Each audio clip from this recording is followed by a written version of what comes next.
తెలంగాణ రాష్ట్రంలో deputy DEO and DIET college lecturers యొక్క application date complete అయిపోయి ఇప్పటికీ దగ్గర ఒక 10 రోజులు కావస్తుంది. 10 రోజులు అవుతున్నా కూడా ఇంతవరకు కూడా టీజీపీఎస్సీ మరి డిప్యూటీ డిఓకి ఎన్ని వేల మంది అప్లికేషన్ చేసుకున్నారు, డైట్ కాలేజ్ లెక్చరర్స్కి ఎన్ని వేల మంది అప్లికేషన్ చేసుకున్నారు అనే విషయాన్ని ఇంతవరకు కూడా బయటికి రివీల్ చేయలేదు. ఇలా విషయం చెప్పకపోయేసరికి చాలామంది నిరుద్యోగ సోదరులకు చాలా సీరియస్గా deputy DEO diet college lecturers prepare అయ్యే వాళ్ళకి ఒకంత టెన్షన్ మొదలైంది. ఎందుకంటే ఇవి 2 పోస్టులు కూడా చాలా పెద్ద పోస్టులు, మల్టీ జోనల్ స్థాయి పోస్టులు, స్టేట్ క్యాడర్ పోస్టులు, చాలా చార్మింగ్ పోస్టులు.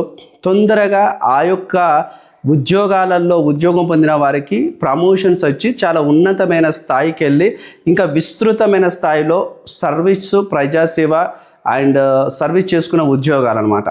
అయితే మరి ఎన్ని వేల అప్లికేషన్స్ డిప్యూటీ డిఓకి వచ్చినాయని చెప్పకుండా టీజీపీఎస్సీ ఎందుకు దాస్తుంది అనే విషయం చాలామంది నా కామెంట్ బాక్స్ ద్వారా తెలియజేస్తున్నారు. ఈ తెలంగాణ నిరుద్యోగ యువత మేల్కోండి అని చెప్పేసి ఒక బ్రదర్ నాకు కామెంట్ చాలా గొప్పగా రాసిండు. ఎందుకంటే టీజీపీఎస్సీ తీరు మొదటి నుండి ఇదే విధంగా అనుమానాలకు తావిచ్చే విధంగానే ఉన్నది. నువ్వు డిప్యూటీ డిఓ అనేది చాలా చార్మింగ్ పోస్టు, ఎన్ని వేల మంది అప్లై చేసినారని అప్లికేషన్స్ లెక్క చెప్పకుండా రేపు నువ్వు ఎగ్జామ్ పెట్టి కష్టపడి నిద్ర నిగారాలు లేకుండా కష్టపడి 24 గంటలల్లో 18 గంటలు కష్టపడి చదివిన వాళ్ళు అందరూ ఒకవేళ మెరిట్లకు వస్తే వాళ్ళని పక్కన పెట్టి దొడ్డిదారిన ఎవడో అప్లై చేయనోడికి పోస్టులు అమ్ముకుంటే ఎట్లుంటుంది అని చెప్పేసి చాలామంది ఆలోచన చేసి బాధపడుతున్నారు. ఎందుకంటే గ్రూప్ 1 అట్లనే జరిగింది కదా. గ్రూప్ 1 అప్లికేషన్ చేసిన వాళ్ళకి మరి మెరిట్లో ఉన్న వాళ్ళకి లెక్క పెడితే అప్లికేషన్స్ ఒక 10-12 ఎక్కువ వచ్చినాయి ఆ టైంలో. అట్లా చాలామంది నిరుద్యోగులు భయపడుతున్నారు ఇప్పుడు. ఎందుకంటే డిప్యూటీ డిఈఓ ఎన్ని వేల మంది అప్లై చేసినారో ఆ లెక్క తేలిస్తే అకౌంటబిలిటీ, ట్రాన్స్పరెన్సీ ఉంటుంది టీజీపీఎస్సీ దగ్గర. మీ అందరికీ కూడా అలాగే నమ్మకం ఏర్పడుతుంది. అరే నిజమే, జవాబుదారితనంగా ఉన్నది, పారదర్శకంగా నిరుద్యోగులకు ఉద్యోగాలు ఇచ్చే విధంగా ఉన్నది అనుకుంటారు. నువ్వు ఏం చెప్పకుండా ఏం చేయకుండా నిజాలు దాచిపెట్టినావు అనుకో, ఎంతమంది అప్లై చేసినారు అనే విషయాన్ని దాచిపెట్టి డైరెక్ట్ ఎగ్జామ్ పెడితే కనుక చాలామంది నిరుద్యోగులు ఏమనుకుంటున్నారంటే ఇవి ఆల్రెడీ పోస్టులు బేరానికి పెట్టినట్టున్నారు, జస్ట్ నామమాత్రం ఇట్లా ఎగ్జామ్ నిర్వహించాలనే ఆలోచన టీజీపీఎస్సీ ఉన్నది. సో అందుకనే అప్లికేషన్స్ ఎన్ని వచ్చినాయని చెప్తలేరు అని ఒక భయాందోళన ఉన్నారు. వాళ్ళ భయాన్ని టీజీపీఎస్సీ తొలగించాలంటే ఎమ్మటే రేపు శనివారం 3 రోజులు టైం ఇస్తున్నాం, సోమవారం వరకు మరి టీజీపీఎస్సీ తన అధికారిక వెబ్సైట్లో ప్రెస్ నోట్ రిలీజ్ చేయాలి.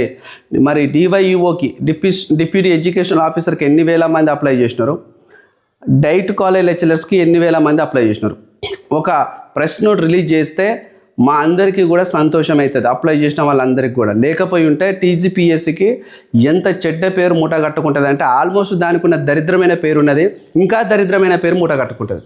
ఎందుకంటే చాలామంది నిరుద్యోగ సోదరులు ఏ 3-4 కలిసినా కూడా ఇదే మాట డిస్కషన్ చేస్తున్నారు. ఎన్ని వేల అప్లికేషన్స్ వచ్చినాయి డివైఈఓకి, డైట్ కాలేజ్ లెక్చరర్స్కి ఎన్ని వచ్చినాయి, మరి ఎందుకు ఈ విషయాన్ని దాస్తుంది? మరి గతంలో గ్రూప్ 4 అప్లై చేస్తే గ్రూప్ 4 అప్లయింగ్ డేట్ అయిపోగానే ఎన్ని లక్షల అప్లికేషన్స్ వచ్చింది చెప్పింది టీజీపీఎస్సీ. గ్రూప్ 3 కూడా ఎన్ని లక్షల అప్లికేషన్ చెప్పింది, గ్రూప్ 2కి ఎన్ని లక్షలు వచ్చింది చెప్పింది. అలానే మన హాస్టల్ వెల్ఫేర్ ఎన్ని లక్షల అప్లికేషన్స్ వచ్చిందని చెప్పింది. మరి ఇన్ని విషయాలు బయట పెట్టిన టీజీపీఎస్సీ, ఇన్ని నోటిఫికేషన్లో ఎన్ని అప్లికేషన్ విషయాలనే బయట పెట్టిన టీజీపీఎస్సీ డిప్యూటీ డిఈఓకు డైట్ కాలేజ్ లెక్చరర్స్కి ఎందుకు దాస్తుంది అన్నది ప్రధానమైన డిమాండ్గా నిరుద్యోగులకు వెళ్ళి వస్తుంది. కాబట్టి నేను మళ్ళీ రిక్వెస్ట్ చేస్తున్నా, బుర్ర వెంకటేశం గారు మీరు చైర్మన్గా ఉన్నారు, మీరు ఒక సివిల్ సర్వీస్ ఐఏఎస్ క్యాడర్కి చెందిన వాళ్ళు, మీరు వివిధ శాఖల్లో మరి మీరు సెక్రటరీగా కూడా చాలా విధులు నిర్వహించినారు గొప్ప స్థాయిల్లో. మళ్ళీ నేను చెప్తున్నా, ఇది తగదు. మీరు ఎమ్మిటే ఎన్ని అప్లికేషన్స్ వచ్చినాయి, 24 పోస్టులకు డిప్యూటీ డిఓ 24 పోస్టులకు ఎన్ని అప్లికేషన్స్ వచ్చినాయి లెక్క తేల్చండి, ఆ లెక్క చూపించండి, మాకు బర్రాబార్ చూపించండి. అలానే డైట్ కాలేజ్ లెక్చరర్స్కి ఎన్ని వేల మంది అప్లై చేసినారో ఆ లెక్క కూడా చూపించి మీరు మీ యొక్క నిబద్ధతను చాటుకోండి. లేకపోయి ఉంటే మిమ్మల్ని నమ్మే ప్రసక్తి ఉండదు. ఇప్పటికే టీజీపీఎస్ అంటే నమ్మని ప్రసక్తిలే ఉన్నది. అరకొర అప్లికేషన్స్ చేయాలన్నా కూడా బాధపడుతున్నారు. నువ్వు ఫీజులు వేలు పెంచినావు. బీసీ వాళ్ళకు 1000 రూపాయలే, ఓసీ వాళ్ళకి 1000 రూపాయలే, ఈడబ్ల్యూసీ వాళ్ళకి 1000 రూపాయలే, ఓన్లీ ఎస్టీ వాళ్ళకు 500 రూపాయలు ఫీజు పెంచినావు. ఇంత దారుణమైన సిచ్యువేషన్లో కూడా చాలామంది ఇక ఉద్యోగం సాధించాలని అప్లికేషన్ చేసుకుంటే నువ్వేమో ఎన్ని అప్లికేషన్స్ వచ్చినాయని చెప్పకుండా దాచిపెడుతున్నావు. ఇది కరెక్ట్ కాదు. ఎమ్మెల్యే టీజీపీఎస్సీ సోమవారం వరకు డిప్యూటీ డిఓ నోటిఫికేషన్లో ఎన్ని లక్షల మంది అప్లై చేసుకున్నారు, మరి డైట్ కాలేజ్ లెక్చరర్స్కి ఎన్ని లక్షల మంది అప్లై చేసుకున్నారో లెక్క చూపిస్తే మేమందరం సంతోషిస్తాం. Thank you. టీజీపీఎస్సీ వెబ్సైట్కి వెళ్తే ఆ టీజీపీఎస్సీ వెబ్సైట్లో గ్రీవెన్స్ అనే ఒక ఆప్షన్ ఉంటుంది. ఆ ఆప్షన్ ద్వారా మనం టీజీపీఎస్సీకి ఏదైనా మనం చెప్పొచ్చు, అంటే ఏదైనా కంప్లైంట్ చేయొచ్చు, వాళ్ళకి ఏదైనా సజెస్ట్ చేయొచ్చు, వాళ్ళని ఏదైనా డౌట్ ఉంటే అడగవచ్చు. అయితే అలానే నేను ఏం చేశానంటే మరి డిప్యూటీ డిఓ మరి ఈ యొక్క నోటిఫికేషన్కి ఎన్ని లక్షల అప్లికేషన్స్ వచ్చినాయి, మీరు ఎందుకు ఈ విషయాన్ని మరి నిరుద్యోగులకు చెప్పడం లేదు అనే విషయంలో నేను గ్రీవెన్స్ను ఓపెన్ చేసిన. టీజీపీఎస్సీ వెబ్సైట్లో పోయి గ్రీవెన్స్ ఆప్షన్ ఓపెన్ చేస్తే అది ఓపెన్ అయింది.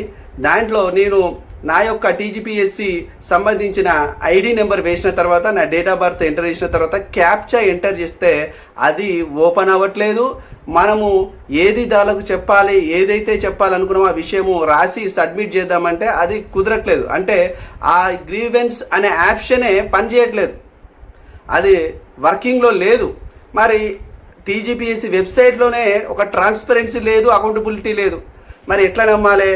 మరి మీరే ఒకసారి మరి ప్రభుత్వం దీన్ని ఆలోచన చేయాలి. మరి ఎందుకంటే టీజీపీఎస్సీ అనేది ఒక ఆటోనమస్ సంస్థ, ఒక రిక్రూట్మెంట్ ఏజెన్సీ, దానికి ఎంత బాధ్యత ఉండాలి? అంత బాధ్యత మరిచి మరి గ్రీవెన్స్ అనే ఆప్షన్ పెట్టి కూడా అది మనకు అందుబాటులో ఉండకుండా దాన్ని ఆప్షన్ మరి డిజేబుల్ చేసిర్రు. దాన్ని అసలు వర్క్ చేస్తలేదా అర్థం అవ్వట్లేదు పరిస్థితి. ఎందుకంటే ఇప్పుడు చాలామంది నిరుద్యోగ సోదరులు అందరూ కూడా నన్ను అడుగుతున్నారు. నేనేం చెప్తున్నానంటే వాళ్ళకి మెయిల్ చేయండి, గ్రీవెన్స్ ఆప్షన్ పోయి వాళ్ళకు కంప్లైంట్ చేయండి అని చెప్తున్నా. సరే, నేనే ఇవాళ మళ్ళీసారి చూసిన అది ఓపెన్ అవుతుందా అవుతలేదా అని చూస్తే అది ఓపెన్ అవుతలేదు. మనం సబ్మిషన్ చేసి పంపుదామన్నా కూడా అది వర్క్ చేస్తలేదు.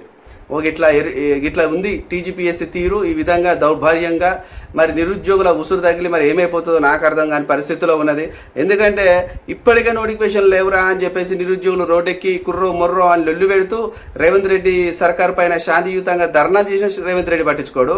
ఇచ్చిన నోటిఫికేషన్స్కి ఎన్ని అప్లికేషన్స్ వచ్చినాయని చెప్పే స్థితిలో మరి టీజీపీఎస్సీ లేదు.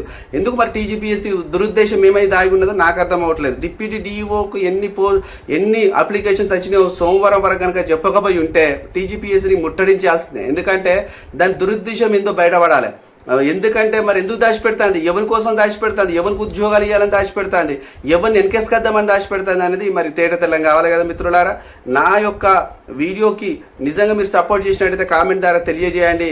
నేను మన నిరుద్యోగుల పక్షాన్నే మాట్లాడుతున్నా, దీంట్లో వేరే విధమైన ఆలోచన లేదు మిత్రులారా. ఎందుకంటే టీజీపీఎస్సీ తీరు ప్రతిరోజు ఇట్లానే తయారైపోతుంది. మరి మీటింగ్లు పెడుతుండు ఈయన మన బుర్ర వెంకటేశం, ప్రెస్ మీట్ పెడుతుండు. ప్రెస్ మీట్లో ఏం మాట్లాడుతుండంటే చాలా మేము సంస్కరణలు తెలుస్తున్నాం, రిఫార్మ్స్ తెచ్చున్నాం టీజీపీఎస్సీలో. మేము ఉదాహరణకి ఆయన ఏం మాట్లాడుతున్నాడంటే ప్రిలిమ్స్ మెయిన్స్ ఎగ్జామ్ని వచ్చేసి మేము 8 నెలల పూర్తి చేస్తాం, అదే ఒకటే ఎగ్జామ్ ఉన్నదాన్ని మేము 4 నెలలనే పూర్తి చేస్తామని చెప్పిండు. మరి అలాంటివి నువ్వు అలాంటి మాటలు కట్టుబడి ఉన్నవి. మరి ఆ అప్లికేషన్స్ ఎన్ని వచ్చినాయి చెప్తే నీకు ఏమవుతుంది? ఇప్పుడు టీజీపీఎస్సీలో ఇప్పుడు చూడండి, డిప్యూటీ డిఓ ఎగ్జామ్ అనేది ఆన్లైన్లో జరుగుతుంది. అది ఒకటే సిట్లో జరుగుతుంది, దాని ప్రిలిమ్స్ లేదు, మెయిన్స్ లేదు, ఒకటే ఎగ్జామ్. నువ్వు దానికి చెప్పడానికి ఏమవుతుంది? ఎందుకు దాస్తున్నారు? ఎవరి కోసం దాస్తున్నారు? ఎవరికి ఉద్యోగాలు ఇవ్వాలని దాస్తున్నారు? నిజాయితీగా నిక్కచ్చిగా 24 గంటల్లో 18 గంటలు కూర్చొని అన్ని త్యాగాలు చేసుకొని అప్పు తెచ్చుకొని ఉద్యోగం కావాలని చెప్పేసి ప్రిపరేషన్లో ఉండి గట్టిగా చదివేటోడు చదివి మెరిట్లోకి వచ్చిన పరిస్థితి రేపు ఆగం చేద్దామనా? మెరిట్లో ఉన్న వాళ్ళని ఎగరగొట్టి దొంగసాటిన దొడ్డిదారిన మరి మీకు నచ్చిన వాళ్ళకు ఉద్యోగాలు ఇచ్చుకోవాలన్న ఆలోచన ఏదైనా ఉందా? ఏమైనా దాగి ఉందా? తక్షణమే మీరు స్పందించాలి. తక్షణమే మీరు డివైఈఓకి ఎన్ని వేల అప్లికేషన్స్ వచ్చినో చెప్పాలి, డైట్ లెక్చరర్స్కి ఎన్ని అప్లికేషన్ వచ్చినో చెప్పాలి. ఏ నోటిఫికేషన్ టీజీపీఎస్సీకి వెళ్ళి వచ్చినా కూడా అప్లికేషన్ స్టార్ట్ అయ్యి ఎండ్ అయిన తర్వాత 2 రోజులకు మరి ఇన్ని లక్షల అప్లికేషన్ వచ్చిన ప్రతి నోటిఫికేషన్కి మీరు చెప్పాల్సిన అవసరం ఉంది. ఆ బాధ్యత కూడా మీ పైన ఉందని తెలియజేస్తున్నాం.